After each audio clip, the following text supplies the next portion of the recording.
रही है। मुझे पहुंचना था 6 बजे, मैं पहुंचा हूं रात के 11 बजे। ठीक है, तो चलिए कोई बात नहीं। तो बच्चों, स्वागत है आप सभी का आज के इस सेशन में, जहां पे हम बात करने जा रहे हैं new chapter means drug acting और drug affecting the blood system की बात किया जाएगा।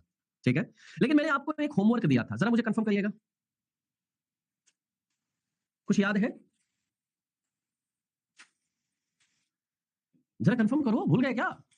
हाँ जी, मैंने आपको एक होमवर्क दिया था कि अगली क्लास में आने से पहले आप सभी लोग ब्लड कोगुलेशन की मैकेनिज्म, ब्लड क्लॉटिंग फैक्टर और उनको अच्छे से याद करके आओगे। याद है ना बात को? और अगर नहीं किए हो तो थोड़ा शर्म कर लो, कल की क्लास से पहले करके आ जाना। ठीक है, तो चलिए शुरुआत करते हैं बच्चों। ब्लड क्या है? सबसे पहला सवाल यही है। So what is blood? आप कहोगे सर मजाक कर रहे हो, ब्लड इज द लाइफ, क्योंकि यही ब्लड है, यही हमारा सब कुछ करता है। क्योंकि आपको न्यूट्रिएंट सप्लाई करना है, एनर्जी सप्लाई करना है, हार्मोन सप्लाई करना है, इवन हमारे बॉडी का जो एक्सक्रीटरी मैकेनिज्म है उनको मेंटेन करना है। इन सब के अलावा मतलब इन सब का काम एक ही है, यानी ब्लड। अब मैं पूछूंगा ब्लड क्या है, कुछ बच्चे बोलेंगे सर खून। आप मुझे खून मांगो, मैं आपको रिजल्ट दूंगा। नहीं, वैसा वाला नहीं, इधर आओ। तो ब्लड की बात सिस्टम है, यानी blood have the different functions in our body. लेकिन मैं उसकी बात नहीं कर रहा हूं, मैं बात कर रहा हूं कि अगर मैं ब्लड की बात करूंगा तो ब्लड में हमें दो चीजें देखने को मिलती हैं। सबसे पहले इसमें हमें देखने को मिलता है प्लाज्मा। क्या रहता है? प्लाज्मा। और जो हमारी ब्लड सेल्स हैं, ये मिलके हमारा बनता है ब्लड बनता है। क्लियर है? अब अगर ब्लड की बात किया, प्लाज्मा की बात किया जाएगा तो प्लाज्मा क्या है सर? प्लाज्मा भी हमारा दो चीजें होता है। एक तो इसमें हमारा होता है that is called as the serum and plus clotting factor. तो सीरम और क्लॉटिंग फैक्टर मिलके हमारा बनाता है प्लाज्मा। अभी जीपैट 2024 में यही क्वेश्चन पूछा गया था कि प्लाज्मा क्या है। सो सीरम और क्लॉटिंग फैक्टर मिलके हमारा बनता है प्लाज्मा बनता है। प्लाज्मा और ब्लड सेल्स मिलके हमारा ओवरऑल ब्लड बनता है, जो कि हमारा एक कनेक्टिव टिश्यू का टाइप होता है, जिसका काम होता है ट्रांसपोर्टेशन इन अवर बॉडी। अब ये ब्लड सेल्स की बात आई, तो ये जो हमारी ब्लड सेल्स है बच्चों, ये तीन टाइप की होती है। आप सभी को पता है, मैं इधर ले लेता हूं। ये जो हमारी ब्लड सेल्स है, ये तीन टाइप की होती है। कौन कौन सी होती है सर? सो पहला यहां पे बात किया जाता है that is called as the erythrocyte. क्या बोला जाएगा? इरिथ्रोसाइट्स। इरिथ्रोसाइट्स जिनको हम किस नाम से जानते हैं? बड़े प्यार से बोलते हैं सर आरबीसी, यानी रेड ब्लड सेल्स की बात करते हैं। आरबीसी, डब्ल्यूबीसी, प्लेटलेट्स तो आपको पता है, लेकिन मैं कहूंगा दूसरे वाले नाम से भी थोड़ा दोस्ती कर लो। आरबीसी यानी इरिथ्रोसाइट्स। जबकि अगर हम दूसरी बात करेंगे that is called as the leucocytes. Leucocytes का मतलब है डब्ल्यूबीसी। ल्यूकोसाइट्स यानी डब्ल्यूबीसी। और तीसरा हमारा आता है प्लेटलेट्स, जिसको हम क्या बोलते हैं? थ्रोम्बोसाइट्स बोलते हैं। क्या बोलते हैं? थ्रोम्बोसाइट्स यानी प्लेटलेट्स की बात आती है। चलो ठीक है, ये तो क्लियर है सर। लेकिन अभी यहां मेरे पूरी तरह क्लियर नहीं है। अब ये तो आपके सामने क्लियरिटी आ गई है कि डब्ल्यूबीसी, आरबीसी एंड प्लेटलेट्स, ये तीनों चीजें मिलकर हमारा बनता है क्या? ब्लड सेल्स बनता है। अब जरा एक और थोड़ा आगे बढ़ा जाए। ये जो डब्ल्यूबीसी है, ये अगेन दो टाइप हो जाती है। थोड़ा और ब्रॉड लेवल पे चलो। मैं बार बार कहता हूं, सिर्फ एक वे में मत चला करिए, पूरी हिस्ट्री निकालिए। जब आप बात करोगे ल्यूकोसाइट्स की यानी डब्ल्यूबीसी की बात करोगे, तो वो दो टाइप की होती है। एक कहलाती है ए ग्रेन्युलोसाइट्स, यानी उनके ऊपर कोई भी ग्रेन्यूल्स प्रेजेंट नहीं होते, कहलाता है ए ग्रेन्युलोसाइट्स। और दूसरा कहलाता है ग्रेन्युलोसाइट्स की बात आती है, यानी उनमें क्या प्रेजेंट है? ग्रेन्यूल्स प्रेजेंट होते हैं। मैं ये डब्ल्यूबीसी के दो टाइप की बात कर रहा हूं बच्चों, ये डब्ल्यूबीसी के दो टाइप हो चुके हैं। अब अगर आपसे बात किया जाए ए ग्रेन्युलोसाइट्स का, तो दो चीजें आप याद करते हो, मोनोसाइट्स एंड लिम्फोसाइट्स की बात आती है। जबकि ग्रेन्युलोसाइट्स की बात करते हैं तो यहां पे स्नोफिल, बेसोफिल्स एंड न्यूट्रोफिल्स की बात किया जाता है। ये हमारे ग्रेन्युलोसाइट्स हो जाते हैं। अगर मैं आपसे पूछूं बच्चों, आरबीसी यानी इरिथ्रोसाइट्स का हमारे बॉडी में क्या रोल है? सभी लोग एक आंसर दोगे, सर आरबीसी का काम होता है ऑक्सीजन एंड कार्बन डाइऑक्साइड का ट्रांसपोर्ट करना हमारे बॉडी में। डब्ल्यूबीसी का क्या रोल है? सर इम्यून सिस्टम को मेंटेन करना सबसे बड़ा रिस्पांसिबिलिटी है ल्यूकोसाइट्स यानी हमारे डब्ल्यूबीसी की बात किया जाएगा। और प्लेटलेट्स का काम होता है ब्लड को क्लॉट कराना, ब्लड को कोगुलेट कराना, थिक कराना। ये सब काम किसका है? प्लेटलेट्स का यानी थ्रोम्बोसाइट्स का होता है। ये इनके फंक्शंस है। अब कभी कभी आपसे पूछा जाता है, जैसे अभी आरआरबी फार्मासिस्ट में एक क्वेश्चन पूछा गया था that which of the following leucocytes have the highest concentration in our body. ठीक है सर, ये ग्रेन्यूल्स राइबोसोम नहीं बेटा, राइबोसोम्स की बात नहीं है सर, वो लाइसोसोम्स की बात है, उनकी बातें चलेंगी। ठीक है, तो इनमें अगर याद रखना है तो एक छोटा सा ट्रिक याद रखिएगा। क्या? नेवर लेट मंकी ईट बनाना। आपने कभी सुना जरूर होगा, नेवर लेट मंकी ईट बनाना। मंकी को कभी केला खाने नहीं देना चाहिए। आप कहोगे सर ऐसा अत्याचार क्यों? अरे मैं अत्याचार नहीं कर रहा हूं, ट्रिक की बात कर रहा हूं। तो नेवर लेट मंकी ईट बनाना, अगर ये याद रखोगे तो आपको क्या याद आएगा कि सबसे ज्यादा होता है हमारे ल्यूकोसाइट्स वाले में पोर्शंस किसका? न्यूट्रोफिल्स का होता है। सर हमने पढ़ा कि ये जो ना पढ़े वो दिए से पढ़े हैं। अरे इधर आओ नालायक, ये जो ना पढ़े वो दिए से पढ़े हैं, समझ में नहीं आया। ठीक है, एचएपी में पढ़ा है, मुझे पता है।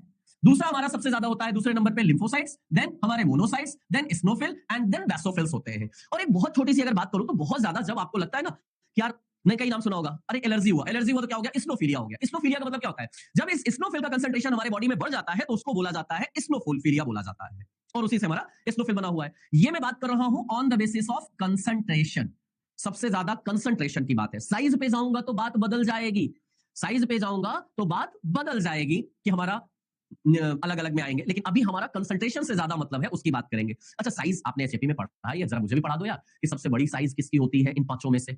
चलो Samriddhi, it's all up to you, सभी लोग जल्दी से डाई के ऊपर से नाम पढ़े। डाई के ठीक है बेटा।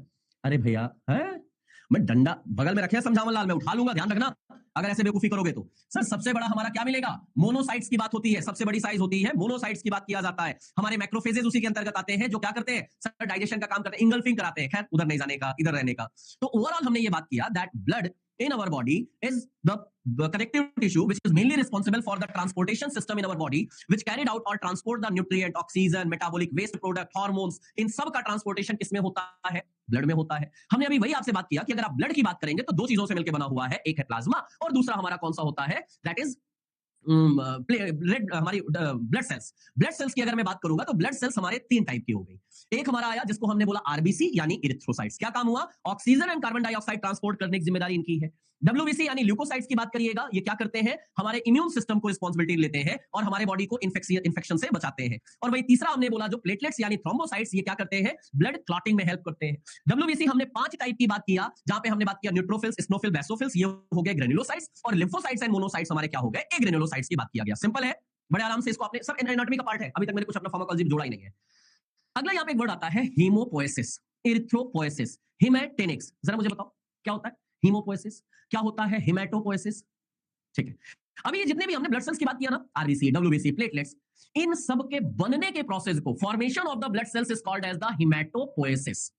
पूरी बात सुनना, हमने बोला formation of the blood cells is called as the hematopoiesis या हीमोपोएसिस का नाम दिया जाता है। तो चाहे हिमेटोपोएसिस बोलिए चाहे हीमोपोएसिस बोलिए, दोनों सेम है।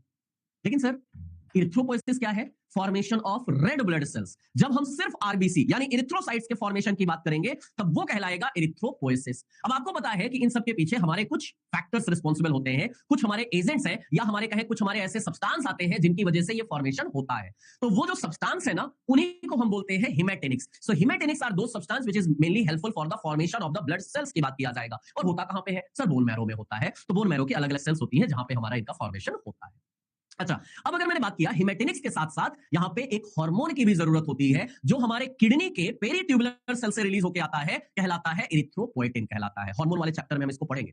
अब ये हिमेटेनिक्स इतने इंपॉर्टेंट है कि आपने आगे चल के एक बहुत बड़ी डिजीज पैथो में पढ़ी होगी, एनीमिया। और एनीमिया कई टाइप की होती है। हमारा पहला होता है iron deficiency anaemia, macrocytic anaemia, microcytic anaemia, जिसके अंतर्गत आप लोगों ने aplastic anaemia, megaloblastic anaemia, pernicious anaemia, sickle cell anaemia, तमाम प्रकार की एनीमिया पढ़ा है कि नहीं? अगर नहीं पढ़ा है, जब टाइम मिले क्लास के बाद YouTube पे सर्च कर लेना एनीमिया जीडीसी, आपको मेरा एक वीडियो मिल जाएगा, देख लेना। पूरा डिटेल में बड़े सिंपल भाषा में समझाया है, देख लोगे तो मजा आ जाएगा। ठीक है, वैसे एनाटॉमी का पार्ट है इसलिए कह रहा हूं, देख लेना। चलिए, तो अब यहाँ पे दो वर्ड हमारे सामने हैं, लेकिन इन दोनों वर्ड पे जाने से पहले मैं आपको दो और वर्ड से दोस्ती कराता हूं। एक आता है हिमेटोपोएसिस या हीमोपोएसिस, दोनों सेम है, कुछ भी आप बोल लीजिए। So this is the process of the formation of the blood sales. मैंने यहाँ डिफरेंशिएट नहीं किया है, डिफरेंशिएट नहीं किया है। आप कहोगे सर क्यों पढ़ने के लिए बोल रहे हो? अरे नालायक को, 2025 में ही वो वीडियो बनाया था और उसी वीडियो से बच्चों को क्वेश्चन मिल गया था जीपैट में, इसलिए देख लेना एक बार। हाँ, तो सर ब्लड सेल्स का जो फॉर्मेशन है वो प्रोसेस कहलाता है हिमेटोपोएसिस या हीमोपोएसिस। और हमने बोला हीमोपोएसिस कहां होता है? सर रेड बोन मैरो में होता है। और एक और क्वेश्चन ले लो आरआरबी फार्मासिस्ट का, that hematopoiesis mainly carried out in the red bone in which cells और इन विच प्लेस? आंसर क्या था? जो हमारी लॉन्ग बोन होती है उन लॉन्ग बोन के हमारे जो इपीफाइसिस होता है उसमें होता है। So in the epiphysis of long bone में देखने को मिलेगा। इपीफाइसिस ऑफ लॉन्ग बोन के बोन मैरो में, हर बोन मैरो में नहीं। सर इतनी पूरी बॉडी में बोन है, पता चला आप ढूंढने लग जाओ कि सर हमारी ऑसिकल स्टेप्सिस ये भी तो हमारी बोन है, उसके बोन मैरो में भी सिंथेसिस होगी क्या? अरे नहीं रे पगलो, इपीफाइसिस होनी भी चाहिए उतनी डेवलप, इसलिए सिर्फ लॉन्ग बोन की जो इपीफाइसिस है उसी में ये प्रोसेस होता है। तो चलो हीमोपोएसिस या हिमेटोपोएसिस तो क्लियर। फिर हमने बोला कि अगर मैं स्पेसिफिक नाम दे रहा हूं, सिर्फ आरबीसी के प्रोडक्शन की बात कर रहा हूं, तो हमारा नाम हो जाता है erythropoiesis. So here is erythropoiesis. So erythropoiesis is the process of the formation of the red blood cells. और आपको पता है रेड ब्लड सेल्स क्या करता है? ऑक्सीजन, कार्बन डाइऑक्साइड, इनका ट्रांसपोर्ट करने की जिम्मेदारी किसकी है? इन आरबीसी की होती है। और ये इसके लिए एक हार्मोन रिस्पॉन्सिबल है जिसको बोलते हैं इरिथ्रोपोएटिन। वो हमारे कहां से आता है? किडनी। किडनी से दो हार्मोन आते हैं, एक हमने अभी पीछे पढ़ा है रास सिस्टम में, रेनिन, हाँ जी, एक आता है रेनिन और एक आता है इरिथ्रोपोइटिन। रेनिन आता है जेजी सेल्स ऑफ किडनी से और इरिथ्रोपोइटिन आता है पेरीट्यूबुलर सेल से आता है, आता दोनों किडनी से ही है। चलो आ गया सर, अब आ गया तो अगले प्रोसेस पे चले। सिर्फ हार्मोन से तो नहीं बन जाएगा ना भाई, तो हमारा जो ब्लड सेल्स का फॉर्मेशन है इसके लिए कुछ सब्सटेंस चाहिए जिनको बोलते हैं हीमेटेनिक्स एजेंट। 3 मेजर हीमेटेनिक्स है जिनको आज के इस चैप्टर में कवर करना है। कौन कौन सा? आयरन सबसे पहले, दूसरा हमारा विटामिन B9 और तीसरा हमारा विटामिन B12। नाम तो याद ही होगा ना? हाँ बिल्कुल याद होगा, आप लोग जानते होंगे आप लोगों को। So haematinics is the nutrient which is required for the formation of the blood cells, यानी जो हमारा हिमेटोपोइसिस या हीमोपोइसिस हो रहा है उसमें जो हमारे सब्सटेंस रिक्वायर्ड है उन्हीं को हम बोलते हैं हिमेटेनिक्स बोलते हैं। हमने 3 चीजों की बात किया, iron, vitamin B12 and vitamin B9। जरा मेरी मदद करोगे, थोड़ा बहुत तो बायोकेमिस्ट्री पढ़ ही लिया है ना, जरा मुझे बताओगे विटामिन बी कॉम्प्लेक्स के सभी के नाम फटाफट बताना। और जो नहीं बताएगा काला कौवा काटेगा, सपने में चुड़ैल आएगी, तो मुझे मत कहना कि सर आपने बोला था। हैं जी? चलो अब B7 भी रख लो यार, मैंने कब रोका है। चलो फटाफट बताओ, B1 को क्या लिखूं?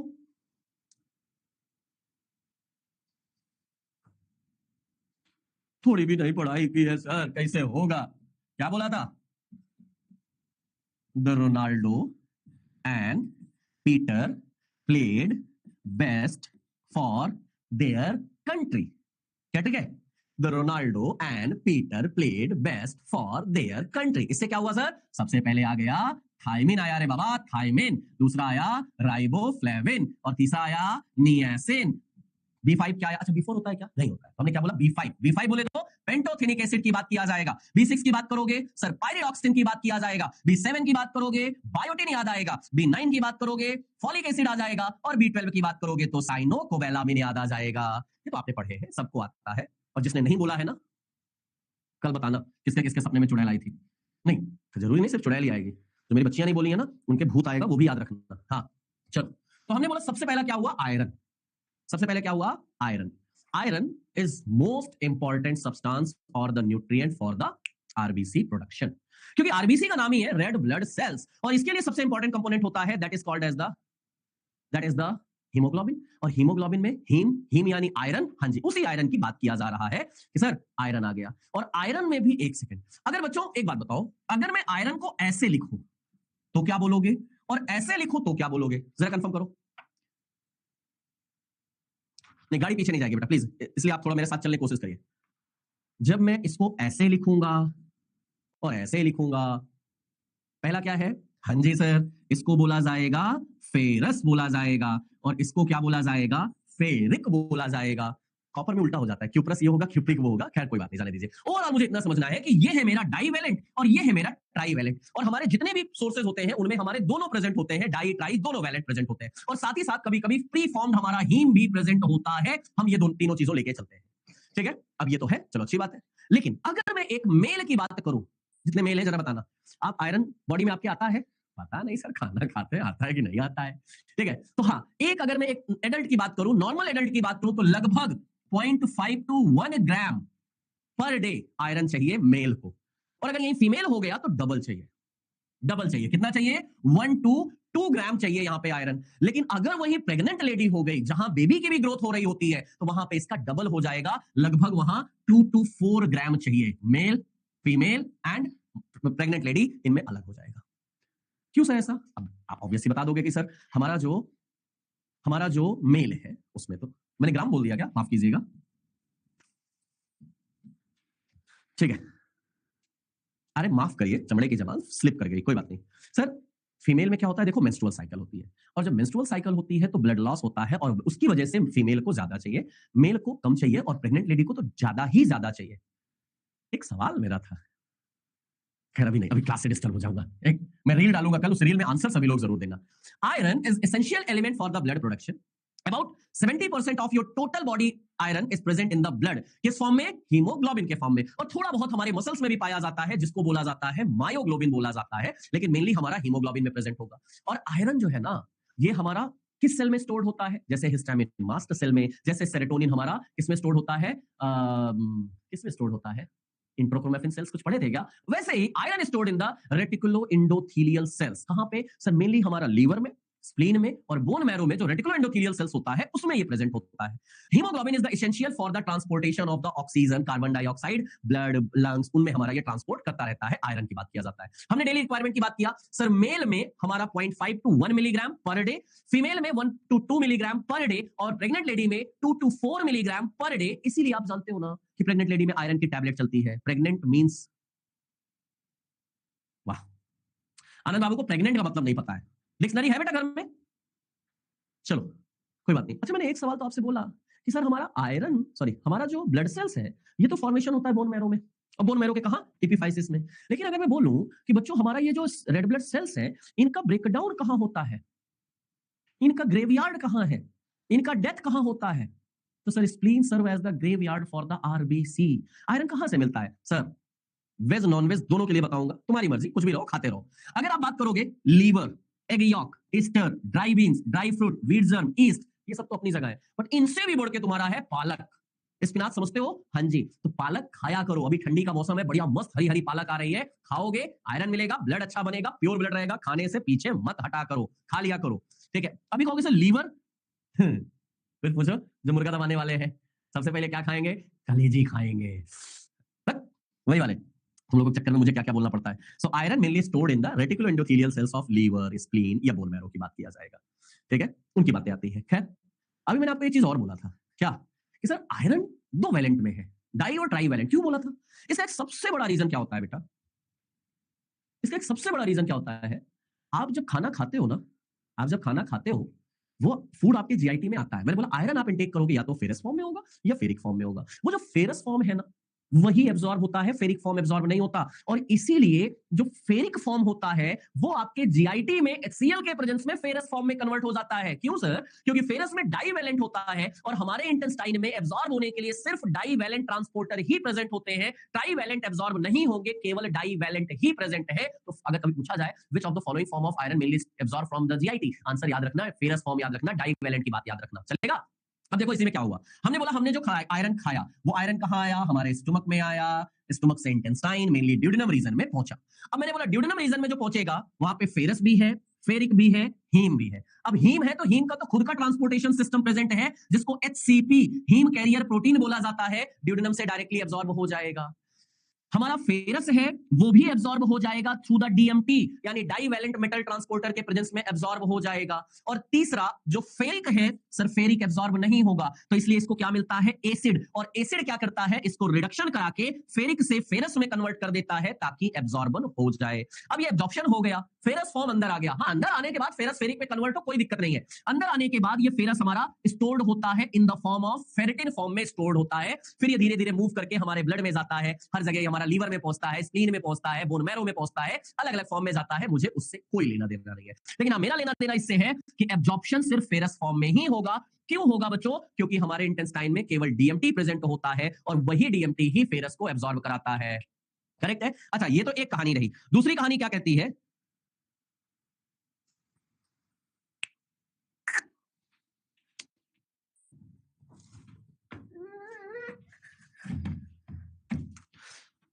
दूसरी कहानी क्या कहती है, जरा इधर ध्यान दीजिएगा।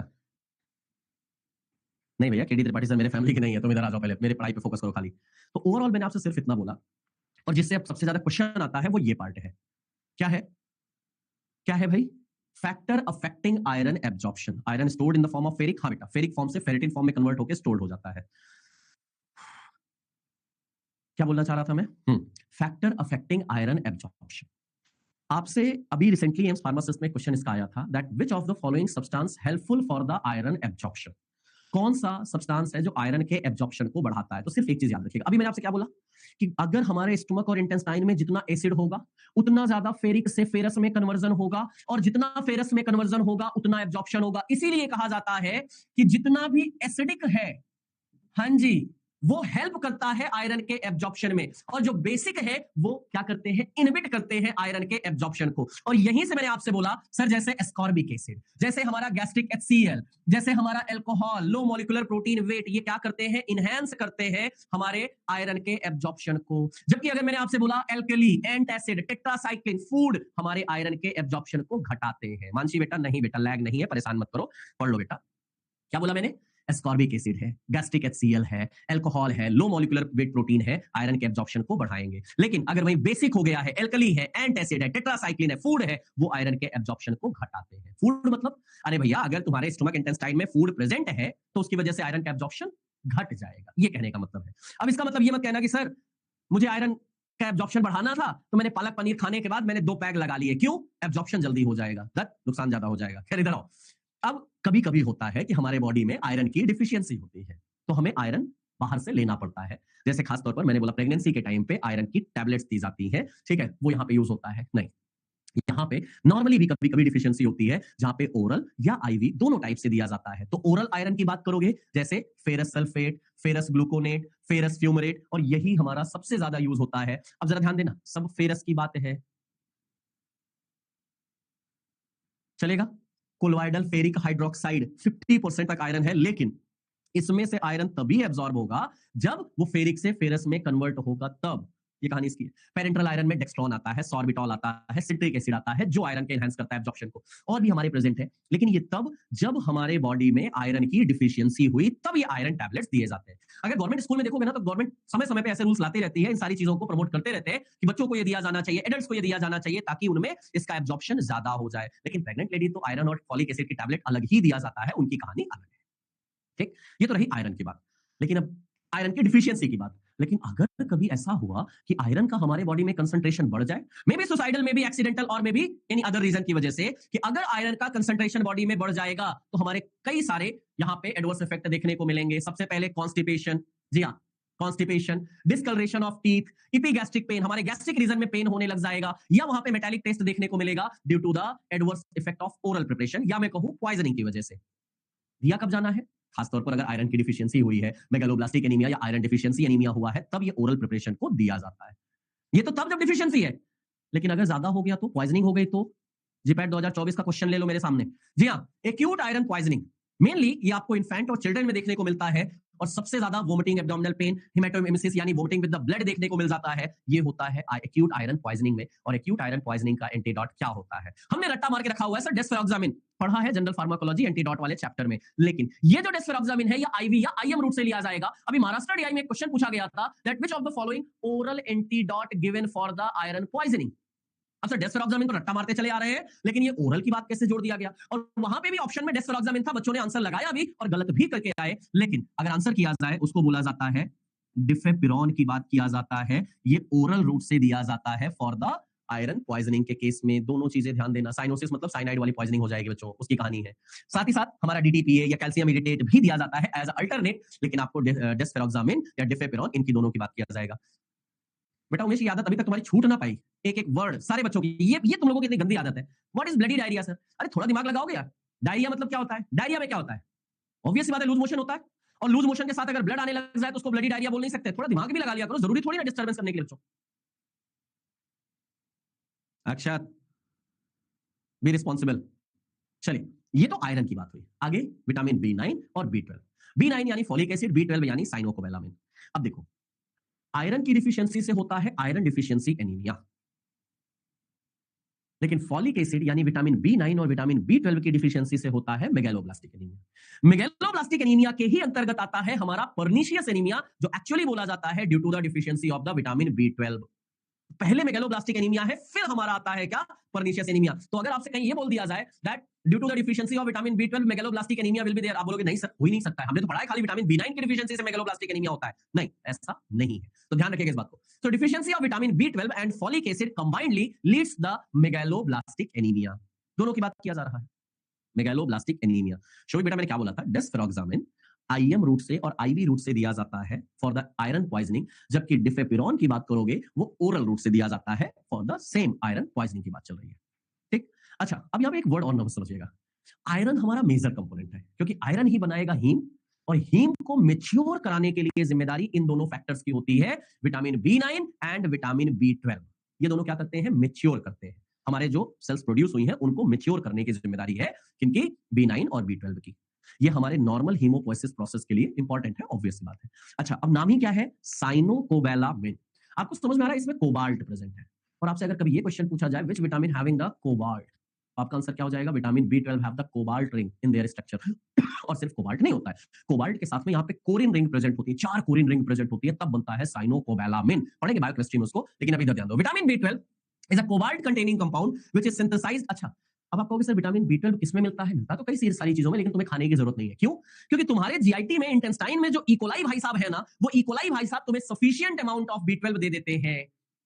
हाँ, तो ये हमारे कॉलन के बैक्टीरिया प्रोड्यूस करते हैं। लेकिन अब आप इसी कॉलन के बैक्टीरिया के इंपॉर्टेंस तुम देख रहे हो, लेकिन जब तुम कभी ब्रॉड स्पेक्ट्रम एंटीबायोटिक खा लोगे, जो कीमोथेरेपी में पढ़ोगे, तो वहां पे सुपर इन्फेक्शन होने लग जाता है कि एक को इनहिबिट करने गए, दूसरा डिजीज ले आए। So yes, vitamin B12 is a cobalt containing compound which is synthesized by the colonic bacteria present in food, animal origin, meat, liver, egg, इनमें भी हमारा ये प्रेजेंट होता है। तो डाइटरी सोर्स लीवर, किडनी, सी फिश, एग यॉक, मीट, चीज, इन सब में है। बट फिर भी मैं कहूंगा मुझे जरूरत नहीं है, मेरे ऑलरेडी मेरे बॉडी में जो वो चलता है ना, क्या बोलते हैं, दो एक दूसरे पे डिपेंडेंट वाली कहानी है, तो वो बैक्टीरिया हमें क्या करता है? विटामिन B12 देता है और हमसे थोड़ा सा न्यूट्रिएंट ले लेता है। ये एक दूसरे को सपोर्टिव वे में चलता है, कॉलन बैक्टीरिया बोला जाता है। पर डे अगर प्रेग्नेंट लेडी की बात करोगे तो 1 to 3 mg चाहिए, और लैक्टेटिंग मदर है तो 3 to 5 mg पर डे यहाँ पे चाहिए लगभग, जो बैक्टीरिया सफिशिएंटली दे देता है। अगर नहीं दे पा रहा है तो वहां पे लिया जाएगा। अच्छा, आपको पता है जितने भी विटामिन B12 होते हैं सब एज अ कोएंजाइम का वर्क करते हैं? हाँ बिल्कुल सर। विटामिन B12 के दो कोएंजाइम होते हैं, मेथकोबैलामिन एंड डेसऑक्सी एडिनोसिल कोबैलामिन बोला जाता है। ये बायोकेमिस्ट्री वाले सारे क्वेश्चन की बात है, यहाँ पे कुछ नया नहीं है। So it serve as the coenzyme in different metabolic pathway. हाँ, सिंबॉलिक रिलेशनशिप की बात है। सर विटामिन B9 डिफिशिएंसी पूछा जाए तो क्या आंसर देंगे एग्जाम में? Megaloblastic anaemia. अगर पर्टिकुलर पूछा गया है कि विटामिन B12 की डिफिशिएंसी से, तो पर्नीशियस एनीमिया, और अगर पर्नीशियस नहीं है तो B12 की डिफिशिएंसी से भी तुम मेगालोब्लास्टिक एनीमिया लिख सकते हो। हमने बोला ये कोएंजाइम का रोल प्ले करते हैं। कहां पे? जैसे मेथियोनिन के सिंथेसिस है, होमसिस्टीन से मेथियोनिन बनता है, मिथाइल एडेनोसिन कोबैलामिन लगता, मिथाइल कोबैलामिन लगता है, मेथियोनिन से सक्सिनिल कोए होता है। कहां पढ़ा है? सिट्रिक एसिड साइकिल में पढ़ते हो, वहां डेसऑक्सी एडेनोसिल कोबैलामिन। सिमिलर मेथियोनिन से एस एडेनोसिल मेथियोनिन बनता है, वहां भी हमारा ये लगता है, बट फार्माकोलॉजी में इसका अभी कोई रोल नहीं है, बिल्कुल साइड कर दीजिएगा। और थर्ड हमारे हिमेटेनिक फैक्टर पे आइएगा। थर्ड हिमेटेनिक फैक्टर क्या है? विटामिन B12 यानी फॉलिक एसिड की बात चल रही है।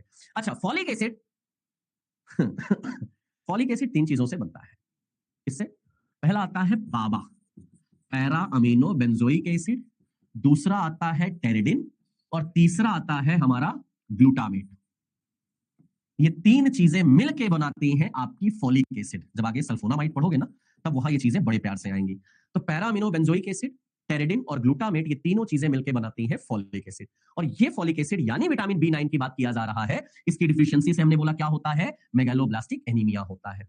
आज की डेट पे फॉलिक एसिड के कई सारे हमारे मार्केटेड प्रिपरेशन अवेलेबल है, जिसको हम बोलते हैं फॉलिनिक एसिड, जैसे सिट्रोवेरम बोला जाता है, ल्यूकोवेरिन बोला जाता है, 5 फॉर्मिल THFA बोला जाता है। अब हाँ, इसको एक चीज और ये नोट कर लेना कि these folinic acid, leucovorin, citrovorum factor या 5 formyl THFA, these are the antidote for the methotrexate poisoning.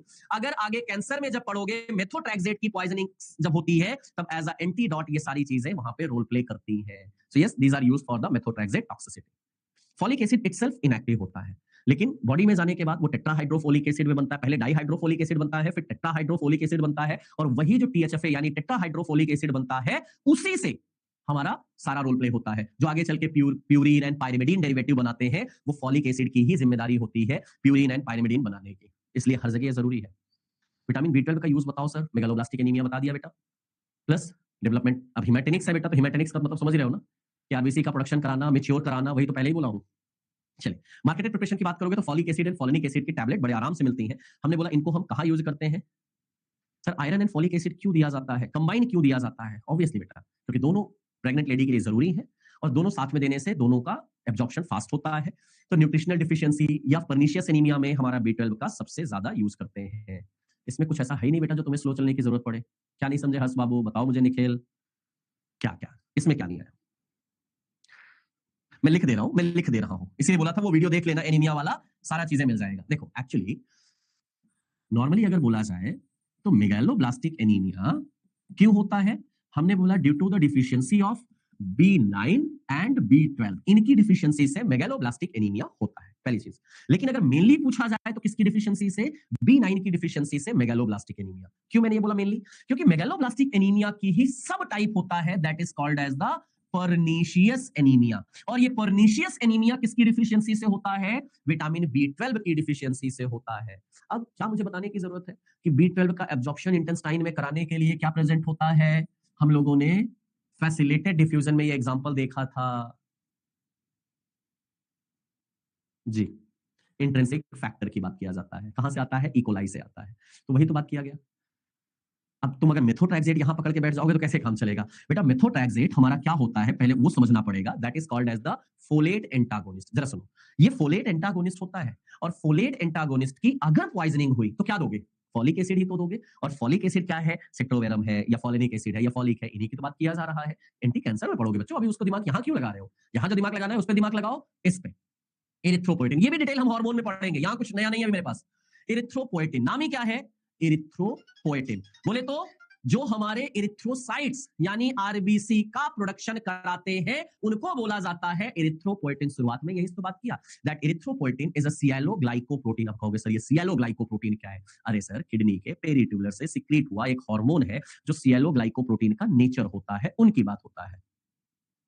ठीक है? सो these are hormone produced by the peritubular cells of the kidney responsible for the erythropoiesis. Commercially erythropoietin के दो marketed preparation by the recombinant DNA technology से बनाए गए हमारे इपोएटिन available है। क्या? डर्बेपोएटिन एंड इपोएटिन। लिखा है कि नहीं? नहीं लिखा है, कोई बात नहीं। तो पहले आया था इपोएटिन और उसके बाद आया डर्बोपोएटिन। ये दोनों हमारे क्या है? रिकॉम्बिनेंट डीएनए टेक्नोलॉजी से बनाए गए इरिथ्रोपोएटिन के ही मार्केटेड प्रिपरेशन है। हाँ, इपोएटिन शॉर्टर एक्टिंग था इसलिए डर्बोपोएटिन आया जो लॉन्गर एक्टिंग है और इसका यूज किया जाता है तब जब बॉडी में इरिथ्रोपोएटिन का प्रोडक्शन प्रॉपर नहीं होता तब। पॉलीबियॉन सिरप भी तो विटामिन बी12 डिफिशियंसी में देते हैं। जरा मीनू बेटा देखना पॉलीबियॉन में क्या है। मैं फिर बार बार कह रहा हूं, मार्केटेड प्रिपरेशन नहीं, एपीआई की बात किया करो। Hormone which increase production of blood erythropoietin. हाँ जी, उसी की बात है स्पंदन बेटा। फोलेट एंटागोनिस्ट जी। क्या आयरन डिफिशियंसी की वजह से हेयर व्हाइट होता है? हेयर रूट्स को आयरन नहीं मिलता है और हेयर व्हाइट होता है। ये बेटा ना, ये गूगल के और यूट्यूब पे बहुत सारे ज्ञानी पुरुष पड़े हुए हैं जो आपको पूरा आपकी बॉडी में सब कुछ बता डालते हैं, जिनको ठेंगा कुछ नहीं पता होता है। ऐसे नॉलेज से थोड़ा दूर रहा करिए ना।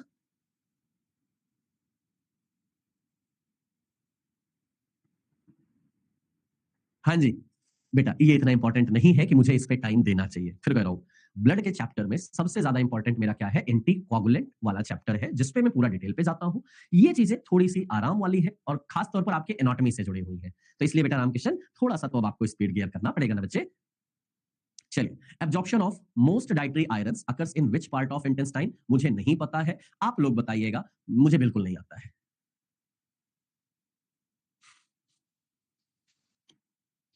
मुझे यही तो सबसे बड़ी कहते हैं ना, खैर आप लोगों की भी गलती नहीं है, जो आप देखते हो उसी को आप सच मानते हो। आपको लगता है कि ये जो एक्टर है, एक्ट्रेस है, ये आपके लिए रोल मॉडल है। मैं यही सोच के थोड़ा हैरान रहता हूँ कि वो रोल मॉडल आपके लिए रोल मॉडल है, वो पर्सन जो खुद अपनी लाइफ में चीजों को यूज नहीं करते लेकिन आपको बढ़िया मस्त मस्त ऐड बना के यूज कराते हैं। खूब आपने देखा होगा, आज की डेट में तो रियलिस्टिक बहुत सारी चीजें भी मिलती है।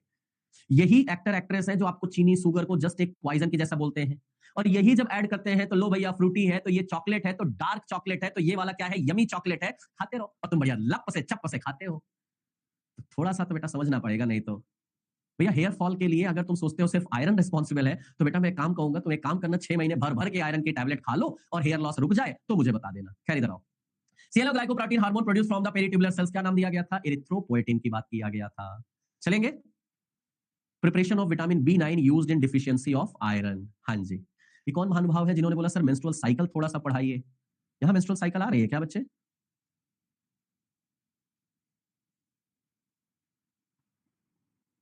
आयरन डिफिशियंसी का और हेयर व्हाइटनिंग का कुछ संबंध नहीं है क्या? नहीं मेरे बच्चे।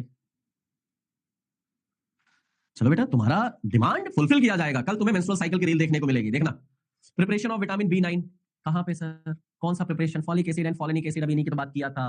चलेगा। Antidote of acute iron poisoning बोले तो डेस्फेरोक्सामिन एंड डेफेपिरॉन की बात कर लीजिएगा। चलेगा। Erythropoietin hormone primarily produced by which organ? Sir kidney के पेरिट्यूबुलर सेल से आया था। That's all. आज का यहां तक। कल हम चलेंगे कोगुलेशन प्रोसेस में। फिर एक बार कह रहा हूं, बिना टाइम वेस्ट किए, कल की क्लास में आने से पहले अगर तुम क्लॉटिंग मैकेनिज्म, इंट्रिंसिक पाथवे क्या है, एक्सट्रिंसिक पाथवे क्या है, मिक्स्ड पाथवे क्या है और साथ ही साथ क्लॉटिंग फैक्टर कौन कौन से हैं, अगर नहीं पढ़ के आओगे तो कल की क्लास में तुम्हारे क्वेश्चंस को मैं एंटरटेन बिल्कुल भी नहीं करूंगा इन टॉपिक्स पे।